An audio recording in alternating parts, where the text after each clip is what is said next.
नमस्कार दोस्तों, जैसा कि आप सभी जानते हैं कि पितृपक्ष प्रारंभ हो चुका है। पितृपक्ष भाद्रपद माह के शुक्ल पक्ष के पूर्णिमा तिथि से प्रारंभ होता है और आश्विन माह के कृष्ण पक्ष की अमावस्या तिथि को समाप्त होता है।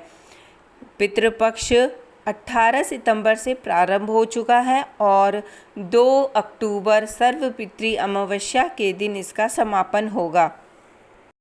पितृपक्ष में श्राद्ध कर्म के कार्यों के साथ साथ दान की भी विशेष महत्व है। दान और श्राद्ध कर्म के कार्यों से पितरों को मोक्ष मिलता है और हमारे जीवन में भी चल रही परेशानियां और कठिनाइयां दूर होती हैं। ऐसा कहा जाता है कि पितरों के नाम से किए गए दान से व्यक्ति को 100 गुना अधिक लाभ मिलता है। पितृपक्ष में दान करने से पितृदोष खत्म होता है और घर में सुख समृद्धि आती है। तो इस वीडियो में हम जानेंगे कि पितृपक्ष में हमें किन किन चीज़ों का दान करना चाहिए ताकि हमारे पितर भी प्रसन्न हो और हमें अपना आशीर्वाद दें।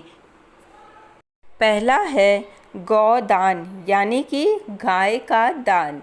गौदान सब दानों में से सबसे श्रेष्ठ माना गया है, क्योंकि गौदान करने से पितरों को मोक्ष की प्राप्ति होती है और हमारे जीवन में चली रही परेशानियां दूर होती हैं, सुख समृद्धि आती है, खुशहाली हमारे घर में आती है।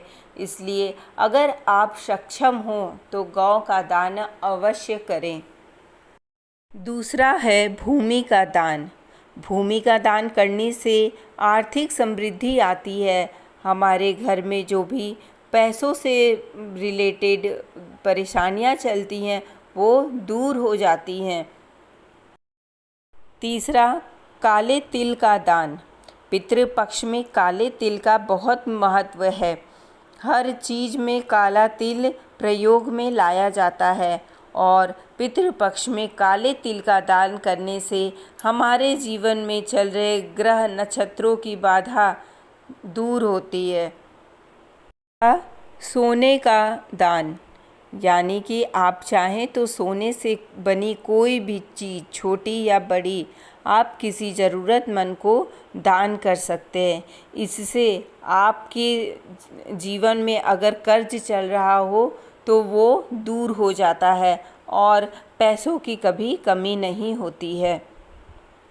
पांचवा, गाय के घी का दान।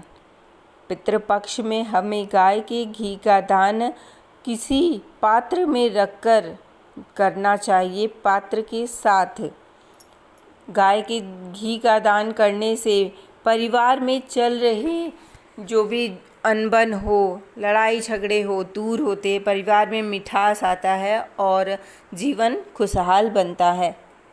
छठवां, नए वस्त्र का दान। पितृपक्ष में हमें नए वस्त्र खरीद कर किसी गरीब को या फिर ज़रूरतमंद को दान करना चाहिए। नए वस्त्र दान करने से हमारे घर की जो आवश्यकताएं हैं, जो हमारी इच्छाएं हैं, जैसे हमें नया गाड़ी लेना है, नई जॉब पानी है, तो ये इच्छाएं पूरी होती हैं। एक बात ध्यान में रखना है कि हमें नए वस्त्र ही दान करना है, पहने हुए कपड़े को नहीं दान करना है। सातवां है अनाज का दान। पितृपक्ष में हमें अनाज का दान करने से वंश वृद्धि होती है, संतान की प्राप्ति है। जिन दंपतियों के अभी तक कोई संतान ना हो, उन्हें अनाज का दान करना चाहिए। इससे उन्हें जल्द ही उनकी गोद भर जाती है और अनाज में आप गेहूँ, जौ, दाल, चावल कुछ भी दान कर सकते हैं। आठवां है गुड़ का दान। पितृपक्ष में हमें ज़रूरतमंद को गुड़ का दान करना चाहिए। गुड़ का दान करने से पितर लोग संतुष्ट होते हैं। हमारे द्वारा किया गया श्राद्ध कर्म से वो खुश होते हैं। नौवां है चांदी का दान। पितृपक्ष में हमें चांदी से बनी चीज़ों का दान करना चाहिए। इससे धन वृद्धि होती है, हमारे घर में धन का आगमन होता है। 10वां है नमक का दान, जो कि बहुत महत्वपूर्ण है। हमें पितृपक्ष में नमक का दान अवश्य करना चाहिए। इससे प्रेत बाधा से मुक्ति मिलती है। पितर अगर किसी खराब योनि में भटक रहे हैं तो उन्हें मोक्ष प्राप्त होता है, उन्हें बार बार जन्म नहीं लेना पड़ता है। ये तो थी उन चीज़ों का लिस्ट जिन्हें हम दान कर सकते हैं, लेकिन कुछ चीज़ें ऐसी भी होती हैं जिन्हें हमें पितृपक्ष में दान नहीं करना चाहिए, जैसे जूता, चप्पल, छाता, पुराने कपड़े, काले कपड़े, सरसों का तेल या लोहे के बर्तन। इन सब चीज़ों को हमें दान नहीं करना चाहिए। पितृपक्ष में अपने सामर्थ्य के अनुसार किसी भी चीज़ का दान करिए, इससे आपको अच्छा ही फल प्राप्त होगा। आपके जीवन में चल रही परेशानियां दूर होंगी और आपके जीवन में सुख समृद्धि आएगी। धन्यवाद। अगर आपको मेरा वीडियो पसंद आया हो तो लाइक करिए और चैनल को सब्सक्राइब करिए।